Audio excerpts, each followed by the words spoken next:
वाह वाह वाह वाह, जिंदाबाद। किसी का जीना हराम करेंगे, किसी का मरना। अरे भाई साहब, क्यों किसी का जीना हराम करते हो? किसी को जिंदगी का शऊर दे दो, ये अच्छी बात है भैया। हमारे शायर हजरात भी आएंगे तो ले दे करके एक ही टारगेट होता है, वहाबी वहाबी वहाबी। बंद करो ये बकवास, सुन्नियत का प्रचार करो। हमारे जलसे इस मकसद के लिए नहीं होते हैं। जलसा हमारा, पब्लिक हमारी, लाइटिंग हमारी, मैक हमारा, स्टेज हमारा, खर्चा हमारा, और पूरी रात हम तबलीग दूसरों की करते। हमने गुज़िश्ता 50 साल में सिर्फ पीर लोगों का जिक्र भी किया है। पीर पीर पीर। अल्लाह ने हमें दीन की तबलीग के लिए पैदा किया है, पीर की तबलीग के लिए नहीं पैदा किया है। बरेली शरीफ का नाम ले लेके कौम को डराया जाता है, धमकाया जाता है। सरकार ताजुल शरीफ, बंद करो ये बकवास। नबी के इश्क का प्याला पिला दो कौम को, ये बरेली की भी मानेगी और बरेली वाले की भी मानेगी। ये ज़ौक़ पैदा कीजिए, ये शऊर बेदार कीजिए। कौम के दिल और अज़हान के अंदर ये मोहब्बत की बाज़ाब्ता तौर पर खूबसूरत तहरीर लिखने की कोशिश करें, इंशाअल्लाह खूबसूरत रिजल्ट आएगा।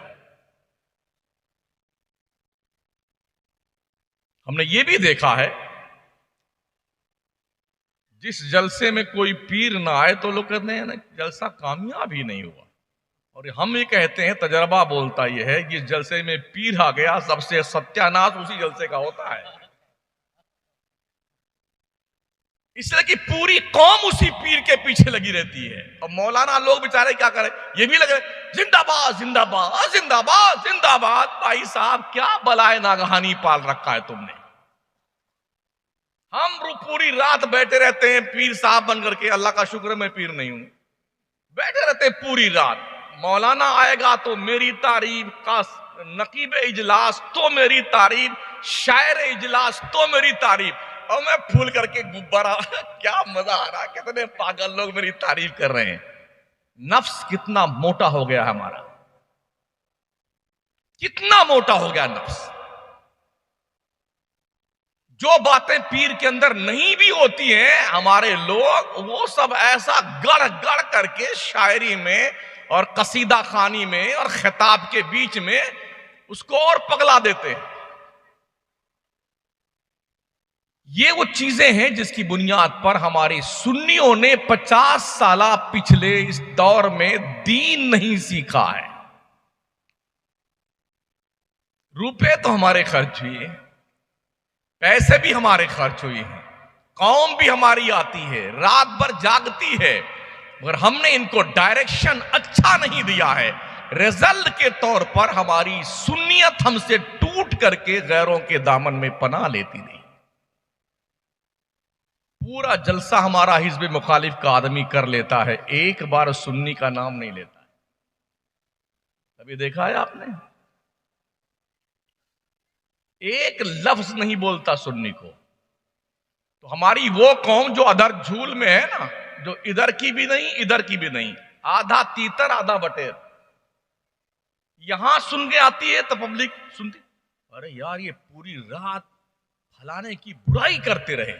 वहां हम गए, एक बार भी उन बंदों ने किसी सुन्नी का नाम तक नहीं लिया। गया बंदा आपका, वो सुन्नी गया आपके हाथ से। इतनी बात तो हर शख्स जानता है, खुदा ने जबान में हड्डी नहीं रखी है। क्यों नहीं रखी? ताकि आप सख्त बोली ना बोले। जबान बगैर हड्डी के है ताकि आपकी जबान सख्त ना हो जाए। नर्म रखा अल्लाह ने, मगर हम भी कितने पगले हैं, इतनी टाइट, इतना बढ़िया बढ़िया खूंखार जुमले ला करके ऐसे ऐसे बोल बोलेंगे कि जो आने वाला भी है वो भी भाग जाता है। ये मैं पूरे मुल्क की बात करता हूं। मैं अपनी बिरादरी से अपील करना चाहता हूं, अपने आप को तैयार करो मसलके रजा को फरोग देने के लिए मोहब्बत की बोली बोलकर, प्यार की बोली बोल के, इंसानियत की बोली बोल करके। अल्लाह का शुक्र है हमारे पास दलाइल इतने हैं कुरान और हदीस से, किसी माई के लाल के अंदर हिम्मत नहीं कि हमारे सामने बैठ के बात कर सके। लेकिन हमने सिस्टमेटिक ढंग से अपनी कौम को कोऑपरेट नहीं किया, अपनी पब्लिक को समझाया नहीं, उलझा के रखा। फलाने पीर से मुरीद हो जाओ जन्नत में चले जाओगे, फलाने पीर से मुरीद हो जाओगे सीधे जन्नत का टिकट। तो जिसको फोकट में जन्नत का टिकट मिल रहा हो वो क्यों जाएगा नमाज पढ़ने के लिए? क्यों नमाज पढ़ेगा? गुज़िश्ता 6 महीना पहले एक सुन्नी जो है नमाज पढ़ने लगा, तो उसकी बेगम ने कहा क्या तुम वहाबी हो गए हो? क्या कहा उसने? क्या तुम वहाबी हो गए हो? यानी हमारी कौम की सोच इतनी बिगड़ गई है कि इन्होंने ये समझ लिया नमाज पढ़ना सुन्नी का काम नहीं दूसरों का काम है, जबकि सच्चाई है नमाज सुन्नियों पे फर्ज की गई है, किसी और पर नहीं। जिस पे फर्ज है नमाज वो बेटा जुम्मा भी नहीं पढ़ता, ये अलमिया नहीं है, जुम्मा भी नहीं पढ़ता है। हमारे सुन्नियों की तादाद कहां ज्यादा दिखती है? मजार पे ताजिया, ढोल, कव्वाली, हुलूस, बाबा का मेला, धमा चौकड़ी, फूलों की चादर, गागर और वो संदल का बंडल सर पे लाद कर झूम झाम करता हुआ हाथी की तरह मरदूद निकलता है। ये सुन्नियों की पहचान है, ये हमारी शनाख्त है।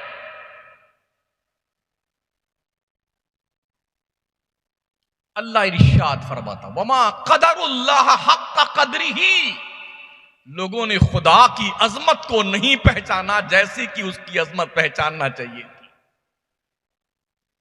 अल्लाह की कदर तुमने नहीं की।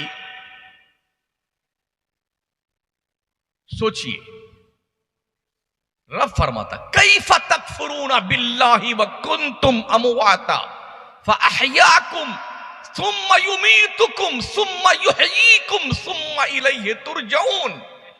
तुम रब की कुदरत का, उसकी जात का, उसके वजूद का इनकार कैसे करते हो, हालांकि तुम मरे हुए मुर्दे थे।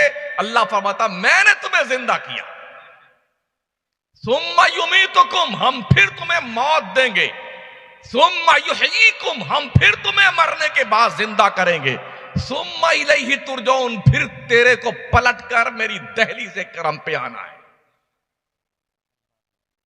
हिसाब देने की तैयारी करो। महोदय जी, अल्लाह की रोजी 3 मरतबा ठूस ठूस का हलक के ऊपर तक खा जाने वालों और अपनी टंकी पे तोंद पे हाथ फेर फेर करके डकारे लेने वालों, एक एक दाने का हिसाब अल्लाह को देना पड़ेगा।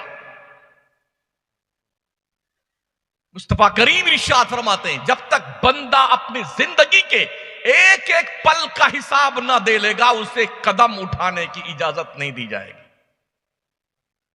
मेरे रब फरमाता वत्तकू यौमन तुरजऊना फीहि इलल्लाह, बंदे उस दिन से डर जिस दिन तेरी पेशी अल्लाह के दरबार में होने वाली है।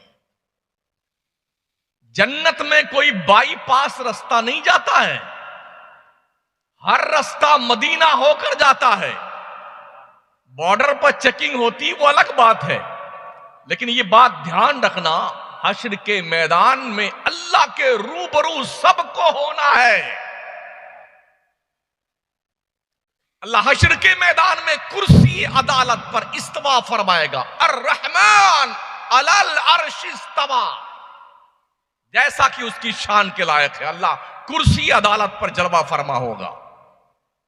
फिर जानते हो क्या कहेगा वो? ओ दुनिया में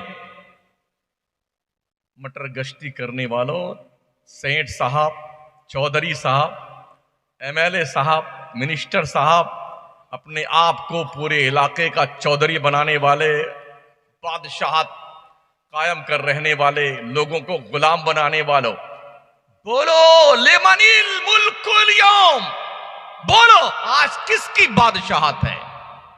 आदम पैगंबर से लेके कयामत तक सारे लोग इकट्ठा होंगे, मगर इस हुक्म रब्बी पर कोई जवाब देने को तैयार ना हो। पढ़िए ना कुरान, अखबार चाटने वालों कुरान पढ़ा करो। लेमनिल मुल्कुल यौम, पूरा हश्र का मैदान सन्नाटा तारी होगा। जब कोई नहीं बोलेगा तो अल्लाह फरमाएगा लिल्लाहिल वाहिदिल कहार, आज कहर करने वाले रब की बादशाहत है। काम सारे उल्टे सुलटे करते हो और उम्मीद ये लगा रखी है कि इंशाअल्लाह हम ही जन्नत में जाएंगे। तेरे बाप का ठेका है वहां पर? हजरत इस गांव का नाम क्या? ओ शिशावाड़ी के लोगों और कुर्बो जवार के लोगों, क्या जन्नत तुम्हारे अब्बा की जागीर है? क्या तुमने जन्नत को फुटपाथ की दुकान समझा है? परचून बेचने वाली ढाली ढाबली समझ रखा है? कितनी इंपॉर्टेंट चीज है जन्नत। अल्लाह फरमाता वलकुम फीहा मा तश्तही अनफुसुकुम वलकुम फीहा मा तदऊन, तुम्हारे लिए तुम्हारे रब ने तुम्हारी चॉइस की, तुम्हारे नफ्स की ख्वाहिशात की तमाम तर चीजों को जन्नत में जमा कर रखा है। तुम जो चाहोगे मिलेगा, यह अल्लाह का वादा है। तो क्या एक भी नमाज न पढ़ो तुम्हें जन्नत मिल जाएगी? मुझे भी वो काउंटर बता दो जहां से ये टिकट मिलता है जन्नत का, हम भी वहीं से ले आए। क्यों यहां तक चिल्लाने के लिए आए हम? अगर इतनी फुकटिया जन्नत मिलती है, को नमाज न पढ़ो, रोजा न रखो, हज न करो, ज़कात न दो, गालियां बको, खुराफात करो, मजारों पे मेले लगवाओ, ऐसे ऐसे मजार, कोई गधा का मजार बना रखा हुआ, कोई बिल्ली का बना रखा है, कोई ईंटा लाके दफन कर लिया वही मजार बना लिया, कोई झंडा वंडा लाके गाड़ लिया वही मजार बना। ओ जंगली लोगों, तुम्हें हो क्या गया है? ऐसे मजारों पे जाना हराम और नाजायज है जिस मजार का कोई सबूत ना हो। चादर चढ़ाना नाजायज और गुनाह है, फूल चढ़ाना नाजायज और गुनाह है, ऐसे मजारों पे जाके फातिहा पढ़ना नाजायज और गुनाह है। जो मौलवी वहां जाए खिताब फरमाने के लिए, वो पेट पालने वाला मौलवी है, वो भी खताओं का मुर्तकिब है। मगर हमारे यहां, और ये हमारी अल्लाह की बंदियां माए बहने, ओहो साहब, ये मलीदा, ये मिठाई, ये गुलाब जामुन, ये बर्फी सब सजा वजा करके बाबा के यहां पहुंच गई। जो अल्लाह की बंदियां एक नमाज नहीं पढ़ती हैं, वो बाबा क्या सबसे पहले पहुंचती हैं। क्या तुम ये समझते हो कि अल्लाह की मर्जी के बगैर बाबा कुछ दे देंगे? अल्लाह की इज्जत की 100 बार कसम, कोई वली कुछ करने से पहले पहले रब को देखता है कि अल्लाह ये काम करने की इंफॉर्मेशन देता है कि नहीं देता है, फिर उसके बाद वली का करम जाहिर होता है। किसी गरीब आदमी के पास कोई गाड़ी वाड़ी आ जाए ना, तो जब तक कुछ नहीं था अल्लाह अल्लाह अल्लाह, और जब गाड़ी आ गई तो बेटा आगे लिखा था ये नजर मेरे पीर की, सटिया गए हो, दिया अल्लाह ने और डुगडुगी बजा रहा हमारे पीर साहब से नजर परवा दी। अब तक तेरा पीर कहां था?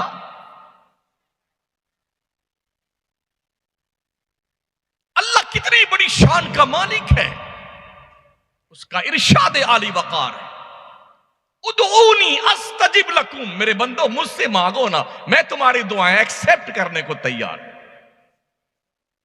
वइज़ा सअलका इबादी अन्नी फइन्नी करीब उजीबु दावत दाई ज़ादान। ए महबूब, जब मेरे बंदे तुझसे पूछें अल्लाह कहां है, उनसे कह देना अन्नी फइन्नी करीब, बेशक मैं अपने बंदों से बहुत करीब हूं। जिस वक्त मेरा बंदा मुझसे दुआ मांगता है, मैं अपने बंदों की दुआएं सुनता हूं, कबूल करता हूं। हमारा रब हमसे कितना करीब है, नहनु अक़रबु इलैहि मिन हब्लिल वरीद, हमारा रब हमारी शहरग से ज्यादा करीब है। फिर नजरें बचा के जुर्म कैसे करते हो? छुप करके गुनाह करने वालों, बेईमानी करने वालों, झूठ बोलने वालों, चुगलियां करने वालों, गीबतें करने वालों, भाइयों के हक हड़प जाने वालों, माँ बाप के साथ व्यवहार जालिमाना करने वालों, गैरों की बहू बेटियों पर गंदी नजरें डालने वालों, क्या तुम उस वक्त भूल जाते हो कि तुम्हारा रब तुम्हें देखता नहीं है? जमीर क्यों नहीं जागता है? इतनी बात तो अकबर जैसा शायर भी जान चुका था। उसने लिखा था, खुदा से मांग जो कुछ मांगना है ऐ अकबर, यही वो दर है जहां आबरू नहीं जाती। अल्लाह खुशी से देता है, बल्कि अल्लाह नाराज होता है अगर बंदा रब से ना मांगे ना, तो अल्लाह नाराज होता है, क्यों नहीं मांगता मुझसे। आप दुनिया में किसी से मांगेंगे ना, देने वाला दे देगा जैसे भी करके, मगर वक्त पड़ेगा तो तुम्हारी आबरू भी लूट लेगा। अबे क्या बात करता, अगर मैंने मदद ना की होती तो तेरे बच्ची की शादी नहीं होती, मैंने मदद ना की होती तेरा घर नहीं बनता, मैंने मदद ना की होती तेरा बीमार शिफा याब नहीं होता। मगर अल्लाह देता है ना, किसी से कहता नहीं है। वो आबरू बचाने वाला रब है, वो इज्जत बचाने वाला रब है, वो हमारी रेबरी करने वाला हमारा रब है। और उसने ऐलान फरमाया, या अय्युहल्लज़ीना आमनु तक़ुल्लाह हक़्क़ तुक़ातिही वला तमूतुन्ना इल्ला व अंतुम मुस्लिमून। ए ईमान वालो, अल्लाह से डरो जैसा कि उससे डरने का हक है, मरो तो मुसलमान बन के मरो। टटोलो अपनी जिंदगी को, सुबह से शाम तक देखो तुमने गुनाह कितने किए, जराइम कितने किए, बदमाशियां कितनी की हैं, रात के सन्नाटे में कितना किया। एक डायरी लेके नोट करो इन सारी चीजों को। एक दिन जरूर तुम्हारा जमीर तुम्हें झंझोड़ेगा, मलामत करेगा, जालिम तेरे गुनाहों से तेरी डायरी भर गई है, अब तो बाज आजा खताओं से। क्या समझा हमने? अगर आप दौलत के नशे में चूर हैं तो कारून की हिस्ट्री पढ़ लो। बड़े बड़े घर बना रखे हैं तो जन्नत बनाने वाले शद्दाद की हिस्ट्री पढ़ लेना। बड़े चौधरी साहब बन गए हो तो नमरूद और फिरौन को पढ़ लो, हामान को पढ़ लो। अल्लाह ने क्या अंजाम किया इन बदबख्तों का, निशान इबरत बना दिया परवरदिगार। और अब तक मिस्र की म्यूजियम के अंदर फिरौन की डेड बॉडी के कंकाल रखे हुए हैं। सुम्मा जी का भी बदानी का तकूना आया। अल्लाह फरमाता हो फिरौन, तेरी डेड बॉडी को हम कयामत तक महफूज रखेंगे ताकि दुनिया के लिए निशान इबरत तू बन जाए। मुझे बताओ ना यार, अब तक कितने हमारे लोग हैं जो कब्रिस्तान में जा चुके, बड़े करीबी लोग थे, माँ बाप दादा परदादा अजीज अकरबा बेटा बेटी सब गए ना। क्या किसी कब्र में आप गए कि चलो ये बड़ा प्यारा था, हम भी इसी कब्र में सो जाते हैं? क्या तुमने ये सोचा ये अकेला बेचारा अंधेरी कोठरी में कैसे रहेगा, एक चिराग जला देते हैं। अभी तो बारिश हुई है और कीचड़ में ही नया नया कपड़ा पहना करके अब्बा को लिटा दिया साहब, एक गद्दी नहीं बिछाया, एक पंखा भी नहीं रखा, और ऐसा पैक किया। बरेली का कलंदर ऐलान करता है, अंधेरा घर अकेली जान दम घुटता दिल उगता था, खुदा को याद कर बंदे वो साथ आने वाली। कब्र में कोई बाईपास रास्ता नहीं है भागने का, ये ध्यान रखना। अगर तुमने प्लानिंग तैयार की है कि जब फरिश्ते आएंगे मारने वारने के लिए कब्र में तो बाईपास रास्ते से भाग जाएंगे, इतना सिस्टमैटिक कब्र बनाई जाती है डेड बॉडी नाप करके कि कहीं भागने का कोई चांस नहीं होता है। इतनी भी जगह कहीं सुराख खाली है ना कब्र में, तो इतने इंजीनियर मौजूद होते हैं वहां, बंद करो जल्दी से, वो खुला हुआ है। इतने हमदर्द हैं लोग आपके। पड़ी रही हो अंदर अपनी कब्र में।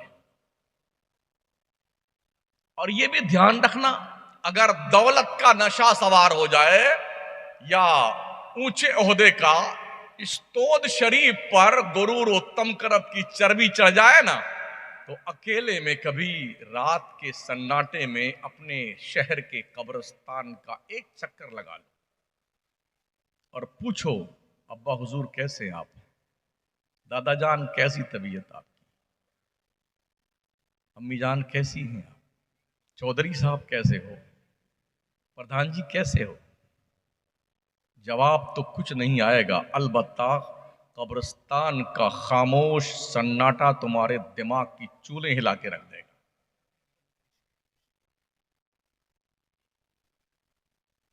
इसलिए अभी मरे नहीं हो तुम लोग, जिंदगी रब ने दी है, वक्त है तौबा कर लो, अपने रब से माफी मांग लो। और यह भी ध्यान रहे, जिंदा रहने के लिए इल्म जरूरी है, मदरसे जरूरी है, दारुल जरूरी है, क्वालिफिकेशन होना जरूरी है। दुनिया से जीतने के लिए इल्म के हथियार की जरूरत है, तलवार की नहीं। अगर आपके पास इल्म का हथियार न रहा ना, दुनिया रौंद कर चली जाएगी आपको। इसलिए पढ़िए, हालात बड़े मुख्तलिफ हैं, कंडीशन ऐसी है कि छुपाकर आस्ती में बिजलियां रखी हैं गर्दों ने, अनादिल बाग के गाफिल न बैठे आशियानों में। आपके मारने की प्लानिंग तैयार की जा चुकी है और आपको रोज तीतर चाहिए, बटेर चाहिए, मुर्गा चाहिए, चिकन चिल्ली चाहिए, चिकन बर्रा चाहिए, चिकन क्रिस्पी चाहिए, और जी मटन बर्रा चाहिए, कुछ भुना हुआ चाहिए। इस तोद शरीफ में कितना भरोगे, कितना भरोगे। दुनिया की ख्वाहिशात भर लो अपनी तोंद में, मगर ये तोंद भरने वाली नहीं। मेरे मुस्तफा फरमाते हैं, ये पेट के कब्र को जमीन की मिट्टी ही भर सकती है। ख्वाहिशात का दरवाजा इतना वसी है, इतना तोइलो अरीज में फैला हुआ है कि जल्दी ये भरता नहीं है। इसलिए जरूरत इस बात की है, ख्वाहिशात और तूले अमल को लिमिटेड कर लो, बहुत ही शॉर्ट कर लो। दुनिया को जीतने के लिए जानते हो क्या नुस्खा है? आप दुनिया को ताकत से नहीं जीत सकते, इसलिए कि दुनिया के पास ताकत बहुत है। दुनिया को पैसों से आप नहीं जीत सकते, दुनिया के पास पैसे बहुत हैं, हमारे आपके पास नहीं है। एक ही ऑप्शन बचता है, दुनिया को अखलाक से जीता जा सकता है। इसलिए अल्लाह करीम ने अपने महबूब पैगंबर के अखलाक करीमाना की तारीफ फरमाई, इन्नका लअला खुलुकिन अजीम। पैगंबर तेरे औसाफ बड़े अच्छे हैं, तेरी खूबू बड़ी अच्छी है, तू बोलता बहुत अच्छा है, तू कहता बहुत अच्छा है, जबान खुलती है तो तेरे लबहाए मुबारक से फूल झड़ते नजर आते हैं। इन्नका लअला खुलुकिन अजीम। और मेरे मुस्तफा फरमाते हैं, बुइस्तु लिउतम्मिम मकारिमल अखलाक। मेरे रब ने मुझे इसलिए पैदा किया है कि मैं मकारिम अखलाक की तकमील कर दूं। तवज्जो है आपकी? इसलिए मैंने नारा लगाने को मना कर दिया, ज्यादा सुभान अल्लाह भी मत कहिएगा। जिसको शौक हो कहने का वो चुप पे कह लेना, इसलिए कि नेकी मुझे नहीं लिखनी है, फरिश्तों को लिखनी है, तुम्हारे कंधे बैठे हुए हैं। तकरीरें जमाने के लिए नहीं होती भाई साहब, तकरीरें समझाने के लिए होती। आप समझ गए? टूटा फूटा अंदाज किसी भी खतीब का कैसा भी हो, उसने अपनी बात आपको समझा ली, इसी को फसाहतो बलागत कहते हैं। और देसी कौवा मराठी बोल, यूं कहना चाहिए भी, जुबाने यार मन तुर्की वले तुर्की नमीदाना। मेरा महबूब तो तुर्की में गुफ्तगू करता है, मुझे तुर्की नहीं आती है, तो बात बैठती नहीं है। अपनी बात समझा ले जाओ, इसको फसाहतो बलागत कहते हैं। मगर हमारे यहां अक्सरियत खतीबों की ऐसी है, इतने गाढ़े गाढ़े जुमले बोलेंगे कि उस जुमले की लुगत लगे तशरीह करनी पड़े। क्या धुआंधार मौलाना मिला यार, कसम खुदा की, जवाब नहीं मौलाना भाई साहब, नील बटा सन्नाटा है, कुछ नहीं है। समझा ले जाओ अपनी बात, उसे तकरीर कहते हैं। इसलिए अखलाक अच्छे करो।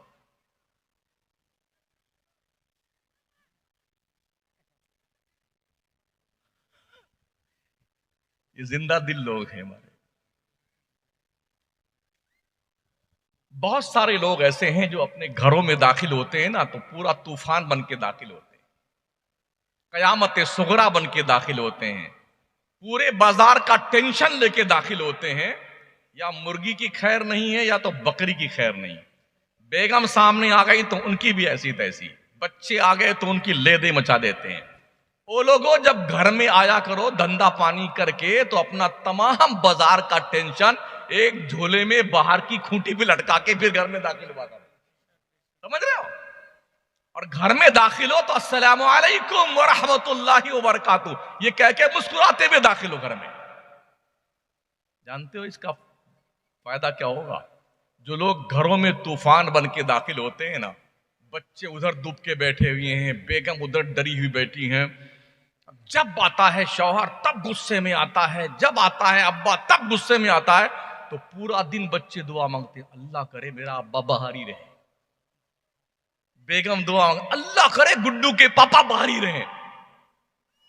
अरे ऐसे बन के घर में दाखिल हो ना, तुम जब तक बाहर रहो तुम्हारी बीवी हाथ उठाए दुआ के लिए तो अल्लाह से कहे मेरे मालिक मेरा शौहर जहां रहे खैरियत से रहे, घर में आए तो खैरियत से आए।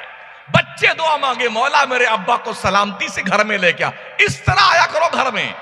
और मेरे आका फरमाते खैरुकुम ले अहलिही व अना खैरुकुम ले अहली। तुम में का सबसे बेहतर आदमी वो है जिसका अखलाक उसकी फैमिली में ज्यादा अच्छा हो। और आका फरमाते मेरा अखलाक किरदार मेरी फैमिली में बहुत अच्छा है। और घर की औरतों बड़े अदब से अर्ज है, जब मेहनत करके आपका शौहरे नामदार घर में आए तो भुतनी बन के मत बैठी करो, चुड़ैल बन के मत बैठी रहा करो। आमतौर पर देखा जाता है जो एकदम फटीचर कपड़ा होता ना हजरत 100 रुपए वाला, वही लिए बैठी पहने हुई है, एकदम भुतनी। बाजार में जाना हो, मजार पे जाना हो, पीर साहब के यहां जाना हो, और जी शादी ब्याह के फंक्शन में जाना हो, 3000 का जोड़ा, 5000 का जोड़ा, और लाल पीली गुलाबी बन करके अल्लाह की बंदियां भुतनी बन करके तशरीफ ले जाती हैं। हाँ, और शौहर घर में आए तो चुड़ैल बन के बैठी रहती है, बाल बिखरे हुए हैं, मुंह तक नहीं धुला हुआ है, ढंग का कपड़ा नहीं है, बर्तन उधर बिखरा पड़ा हुआ है, झाड़ू नहीं लगाई है। ये बकवास की जिंदगी बंद करो ताकि घर में जन्नत का निशान बन जाए। ये हालात सुधारो अपने, समझ रहे? जब भी शौहर कमा के घर में लौटे ना तो बेगम की जिम्मेदारी हो तैयार रह करके अपने शौहर का खैर मकदम करे और फौरन ठंडा पानी पेश करे मुस्कुराते हुए। ये अखलाकी तकाजा औरत का बनता है। अगर आप 100 रुपल्ली का जोड़ा पहन के घर में बैठेंगी, रोज देख देख के वो तंग आ जाएगा ना, तो हफ्ता 10 दिन के बाद, महीना भर के बाद उधर देखने लगेगा वो। तो फिर आप घूमती रहना, हजरत एक तावीज बना दीजिए नैयर साहब, किबला एक पलीता दे दीजिए। अगर आप पूछेंगे क्यों, हाँ वो गुड्डू के पापा थोड़ा उधर देखते हैं, ये होगा। तो इसलिए अगर आप चाहती हैं कि आपके जीवन में कोई दूसरा ना आने पाए और खूबसूरत जिंदगी आपकी गुजरे, तो तालीमात मुस्तफा की रोशनी में सैयद आलम की अज़वाज मुत्तहरात की हिस्ट्री पढ़िए। नबी की बीवियों ने कैसा पाकीज़ा किरदार नबी रहमत के सामने पेश किया था, पढ़िए ताकि तुम्हारी जिंदगी में बहारें आए और तुम्हारा शौहर तुम्हें देख के खुश हो। तुम्हारी जिम्मेदारी है। मेरे आका फरमाते अद्दुनिया कुल्लुहा मता व खैरु मताई दुनिया अल मरातु सालिहा।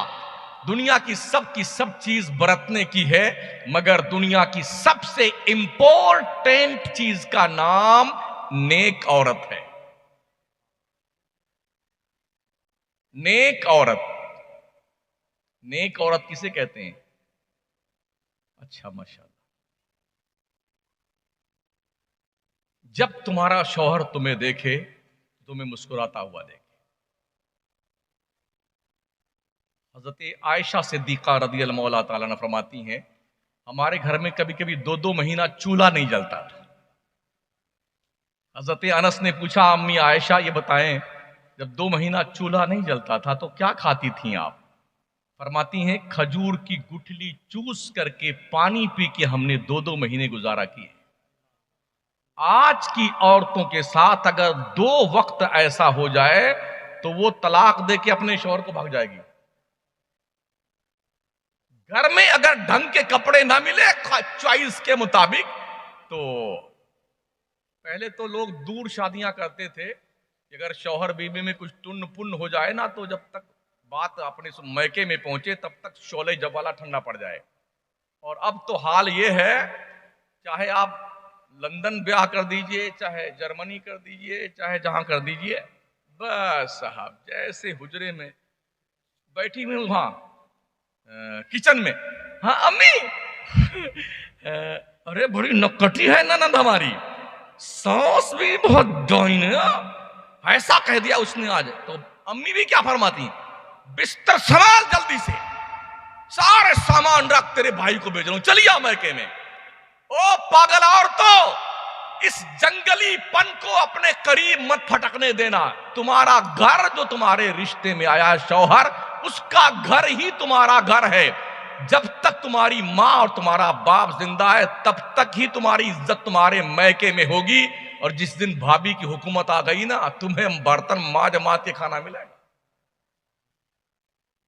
इसलिए भलाई इसमें है, अपने घर के अंदर रहो, सूखी रोटी मिले, चटनी रोटी मिले, अल्लाह की नेमतें खैर मुतरक्कबा समझ के खा जाया करो, रब का शुक्र अदा करो।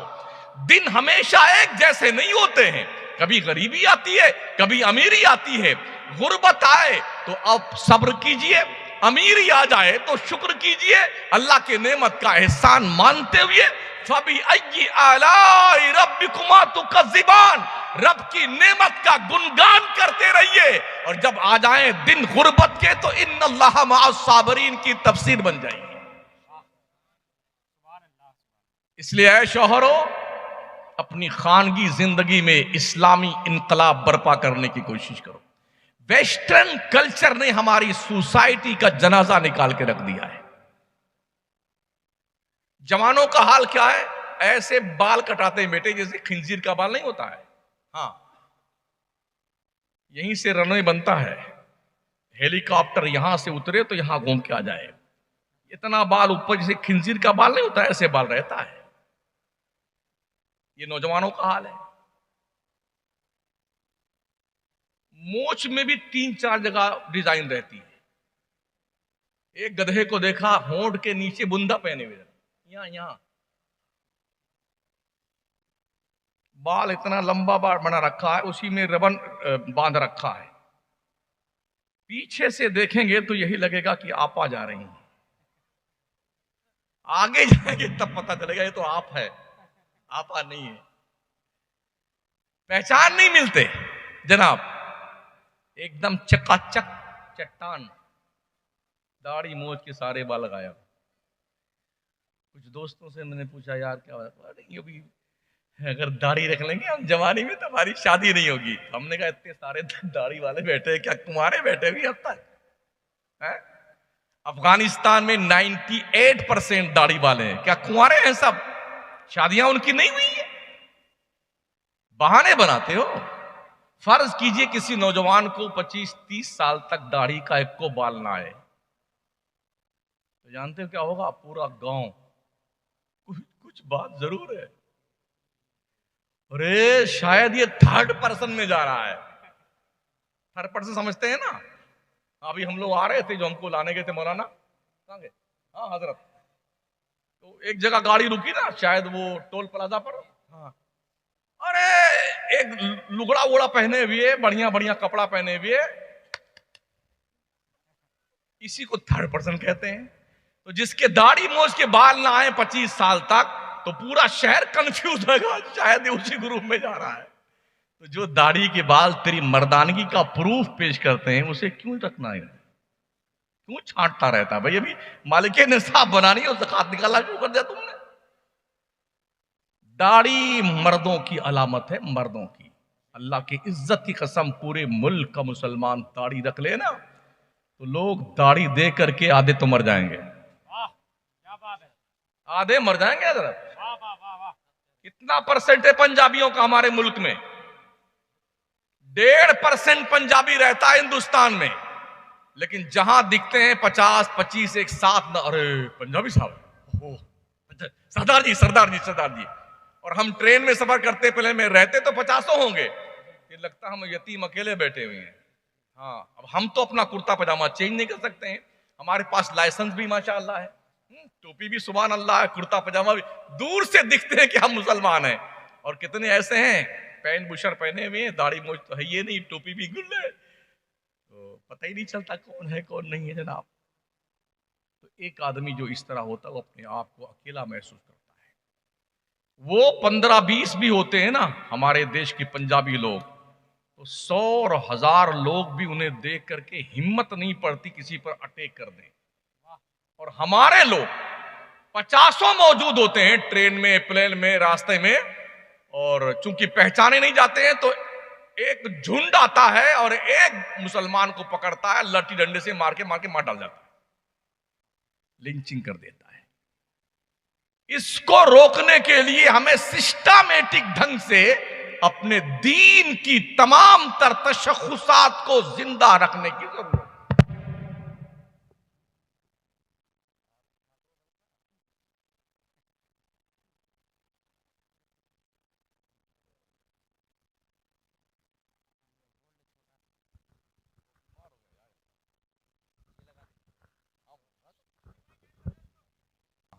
चलिए, हो गया।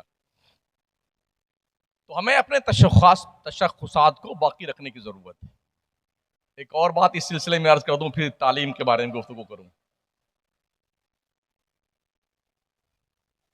जब निकाह का वक्त आता है ना,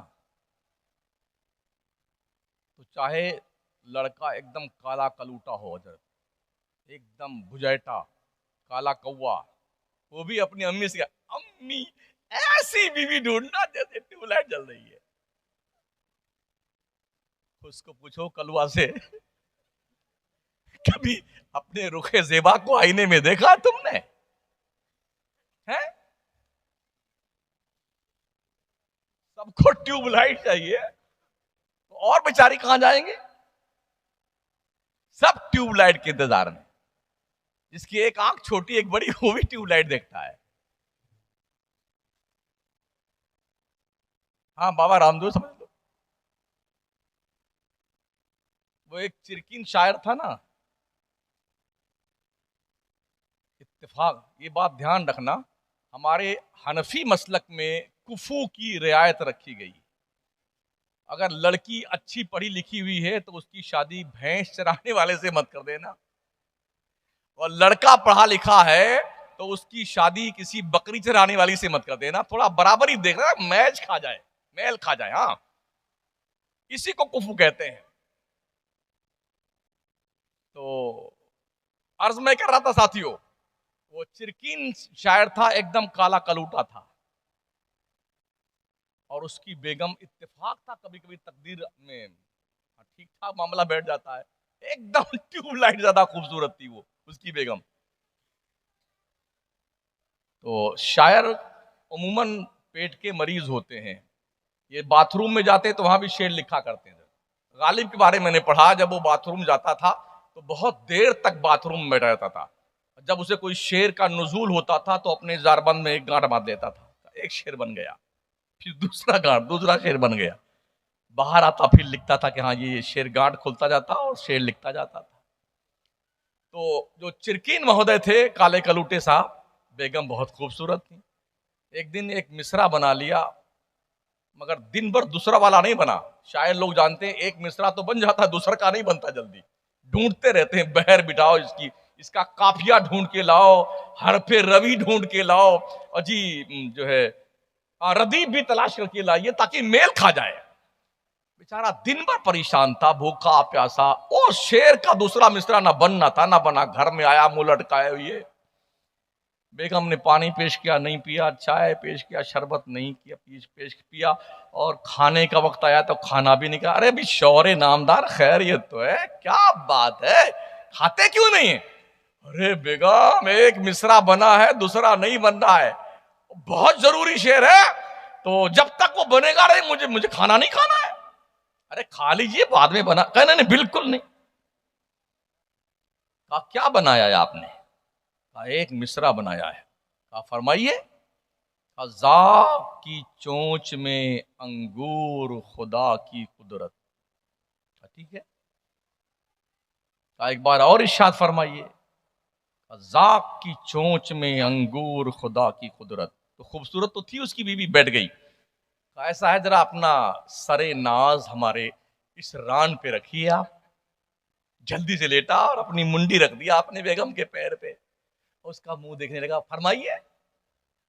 कहा फिर से इरशाद फरमाया, आपने क्या बनाया? कहा जाक की चोंच में अंगूर खुदा की कुदरत। कहा बन गया। कहा जल्दी फरमाए बेगम। कहा हूर की गोद में लंगूर खुदा की कुदरत। तो ये शेर है।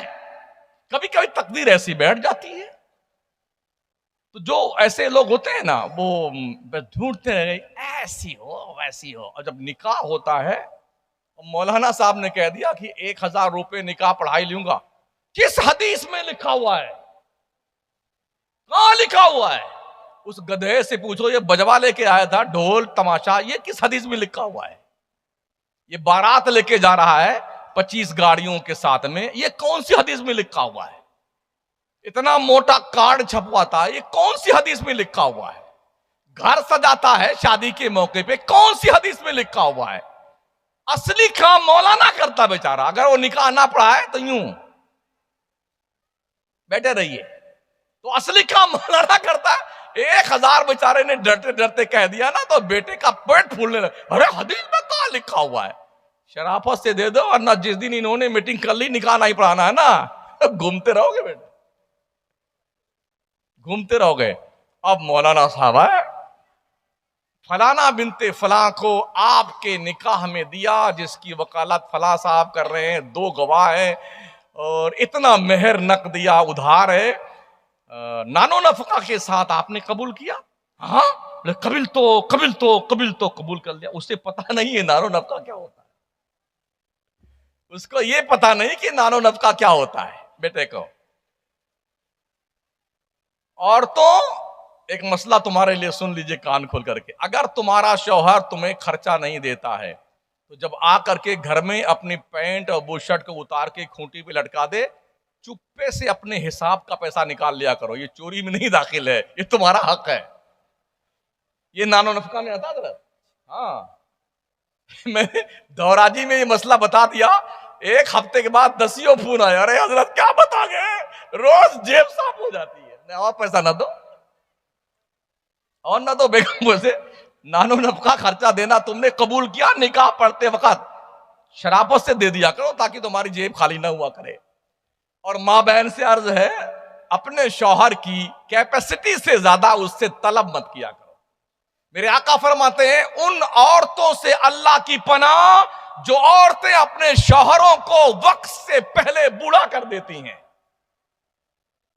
एक क्रीम हजरत कम से कम 100-200 रुपए की आती है, वो फेयर हैंड अवेलेबली क्या बोलते हैं, हाँ, वो इतनी मोटी मोटी 2 मरतबा पोतपात के बराबर, 2 मरतबा में। तो महीने भर में अगर 10-15 आ गई तो आधी तनख्वाह तो गई बेचारे की। तो शौहर की आमदनी के हिसाब से उससे मुतालबा कीजिए, और कभी भी टुन्न पुन्न मत करते रहिए। कभी कुछ लोग हैं ना शौहर में कुछ लड़ते रहते हैं आपस में। छोटे छोटे बच्चे आपके होते हैं ना, तो वो बच्चे देखते हैं, भले ही अभी बच्चा बोलता नहीं मगर नोटिस लेता है कि अम्मा अब्बा क्या कर रहे हैं। बच्चे फिर उस घर में अपने आप को एक हफ्सा महसूस करते हैं। जो आप अपने किरदारो अमल से उसके दिल की तख्ती पर लिखते हैं ना, उसी हिसाब से बच्चे चिड़चिड़ेपन का शिकार हो जाते हैं। बसा औकात बच्चे कभी अपनी जान भी दे देते हैं, कुएं में कूद जाते हैं।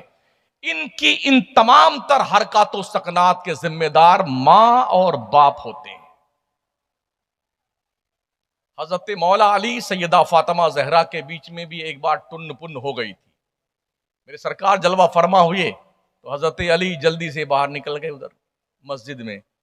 अच्छा, हमारे यहां भी ऐसे टुन्न पुन्न होती है ना, तो इस टुन्न पुन्न में हमारे जवानों को सिर्फ तलाक याद आती है।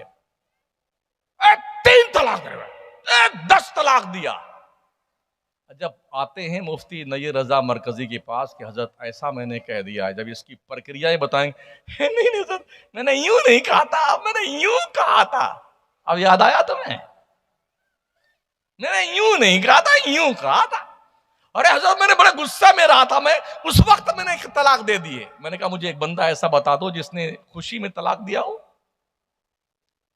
बता दो। पहली रात हो शादी की, बेगम हुजरे उर्वशी में बैठी हुई हो और आप अपने गांव की सबसे बढ़िया वाली दुकान पर जाएं, मिठाई की एक डब्बा मिठाई का खरीद कर लाएं और पहली मर्तबा प्रवेश करें हुजरे उर्वशी में। अस्सलामु अलैकुम रहमतुल्लाहि व बरकातहू। बेगम मैं बहुत खुश हूं, आज ये डिब्बा मिठाई का खाइए, मैंने तुम्हें 3 तलाक दिया। ऐसा कोई है? नहीं ना। गुस्से ही में तलाक दी जाती है। मगर ओ पागल लोगों, तुम्हें गुस्से में तलाक ही क्यों याद आती है?